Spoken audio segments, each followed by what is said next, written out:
There are a lot of Ubisoft titles that are going to be coming out that I'm really excited about. One of those guys that is one that we haven't heard a ton of information about, but one that I'm really intrigued by is Beyond Good and Evil 2.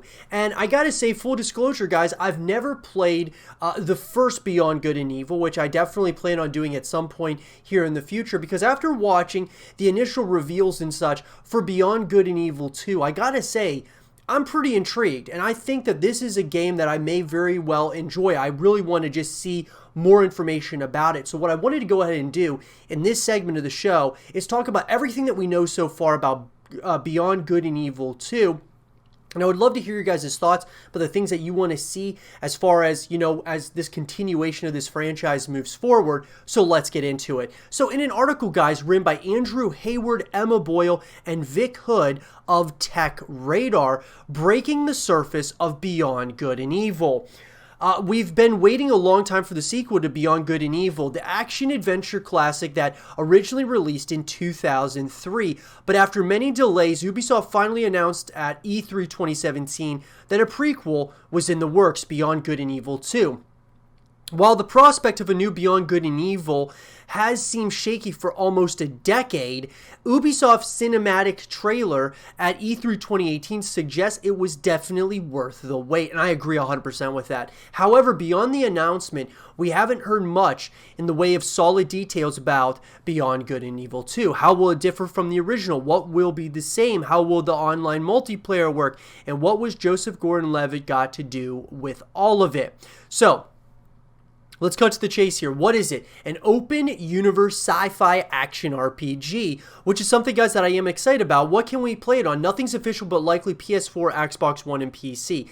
Now, the thing about it is, guys, is that this article was written back in 2019. So with that, you always kind of have to take this with a grain of salt because most likely, guys, we're not getting on the PS4, the Xbox One, PC. We probably would have already heard confirmation of that. So my assumption is this is going to be a next-gen title without a doubt, guys, at this point in time, right here, right now. It's definitely going to be coming out on the next-gen consoles, unless something changes drastically in the next couple of months.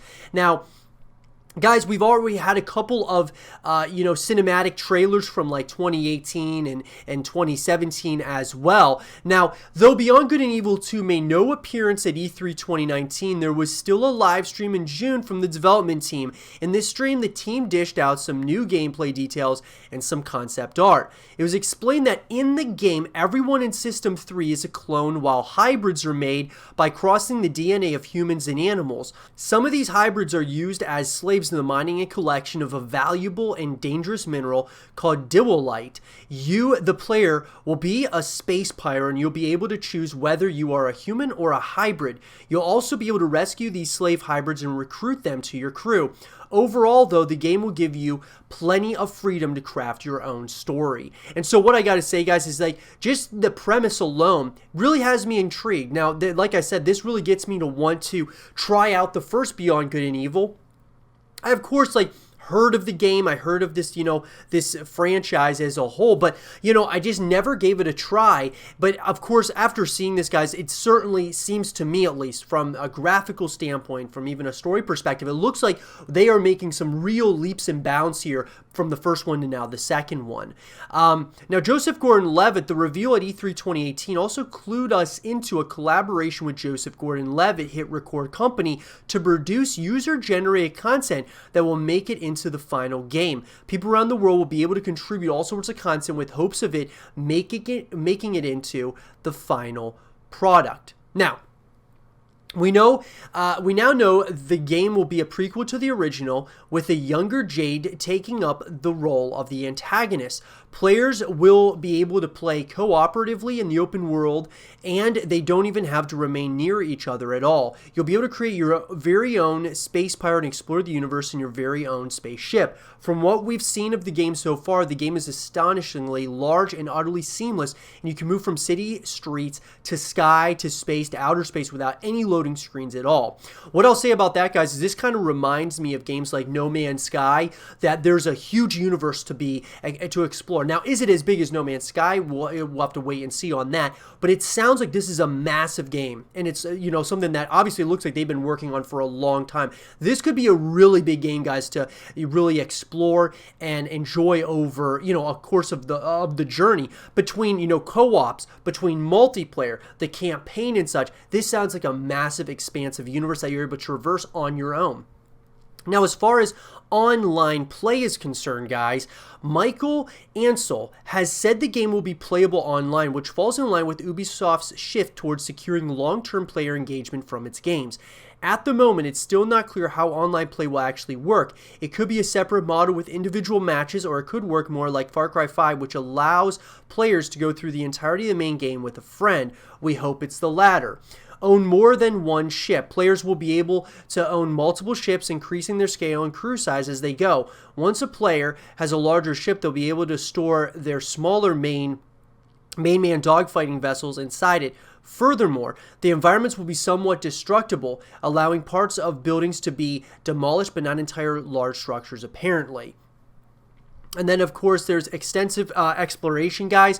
Furthermore, exploration will apparently be a big theme, and you will be able to fly from a planet into space seamlessly without loading times, much like in No Man's Sky. There will also be spaceships of varying sizes, including vast ones that can hold smaller ones within. Ansel also talks a bit about the world in which these characters exist, with the social structure seemingly keeping these hybrid creatures down, along with the vile threat of slavery. He suggests that the crew you see in the Gata ship, comprised of varying hybrids and humans of different origins, showcases the diverse message that the game hopes to convey despite the ugliness in the world. It's exactly the heart of Beyond Good and Evil 2, he explains. And so here's the other thing. They got a brand new game engine, guys, which is pretty obvious. Ubisoft has revealed that Beyond Good and Evil 2 is being worked on using a brand new game engine called Voyager. To capture Michael Ansel's vision for the game and create a world as large as this game's one will be, a brand new game engine was completely necessary, and the tech for it has been in development for the past 3 years, which is a big deal, guys. Now, this is pretty big for me, because when we talk about the franchise's history, it looks like they are really trying to ramp this up in a major way. Now, I'm hoping between Beyond Good and Evil 2 and 3, we're not going to have as many years as we did between the first one and the second one, but it sounds like they've really put so much into Beyond Good and Evil 2 that it sounds like this is going to be a game that, withstands a long stretch of time. As of now, only one game has been released in the series, the original Beyond Good and Evil, which hit PlayStation 2, Xbox, GameCube, and PC back in 2003. Photojournalist Jade's quest to investigate and uncover an alien conspiracy leads to a grand and diverse adventure spanning stealth navigation, melee combat, puzzle-solving, photography, and even racing. Slick art direction, entertaining action, compelling characters, and story threads made Beyond Good and Evil a fan favorite, even if the game wasn't a sales success, which that was one of the big things to me, guys, that I really was wondering if this was ever going to get a sequel, because I remember seeing back, way back in like 2004, 2005, the Beyond Good and Evil, like the sales charts, it didn't do that well. Like, even though people really enjoyed it, they said that the sales was not a massive success. And so I didn't think that this would be something that would get a sequel. But obviously I was wrong. Beyond Good and Evil 2 was first announced all the way back in 2008, the very odd teaser trailer which sets the tone for a version of the game we may never experience. It shows Jade and Peach on the side of the road with a broken hover car as Peach snorts and digests passing flies. Quite a change from what we eventually saw at E3 2017. In 2009, meanwhile, a leaked video, which looks like target gameplay footage, shows an acrobatic Jade winding her way through a busy city as she climbs, runs, takes out guards, and eventually grabs hold of a helicopter and escapes. And what we'd like to see, guys, this is pretty big. We'd like to see the actual game most of all. The trailer is rich and inviting and clearly shows a lot of work and attention being paid to Beyond Good and Evil 2 game's world.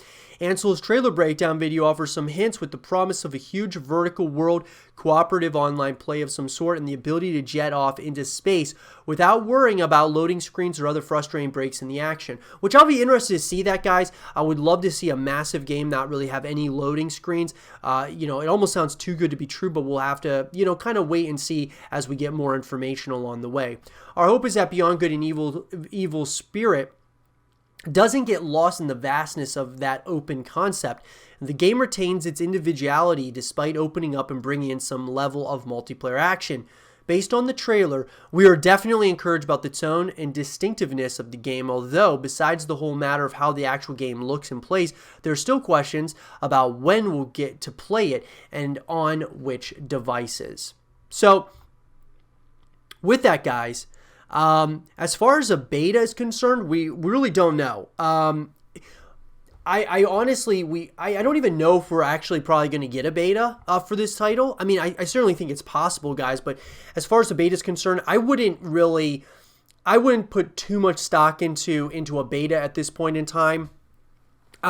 Even though they may want to do that to test bugs and things of that nature, but I actually think that we're probably going to hear more about Beyond Good and Evil 2, most likely at some point next year, 2021, because Ubisoft Forward, you would think that they would have announced something. Now, they showed a quick snippet of Beyond Good and Evil 2, but I don't believe it was anything that we hadn't already seen.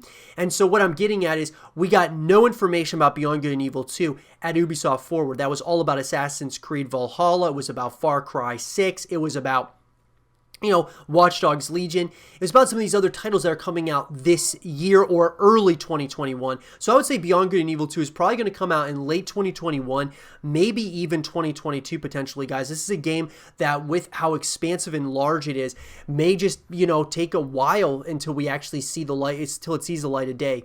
But with that, guys, I'd love to hear from all of you. At this point in time, this is what we know so far about the game. What do you guys think about Beyond Good and Evil 2? What are you most excited about? Let me know in the comment section down below. And for more Beyond Good and Evil 2 content and videos, stay here with Zero TV.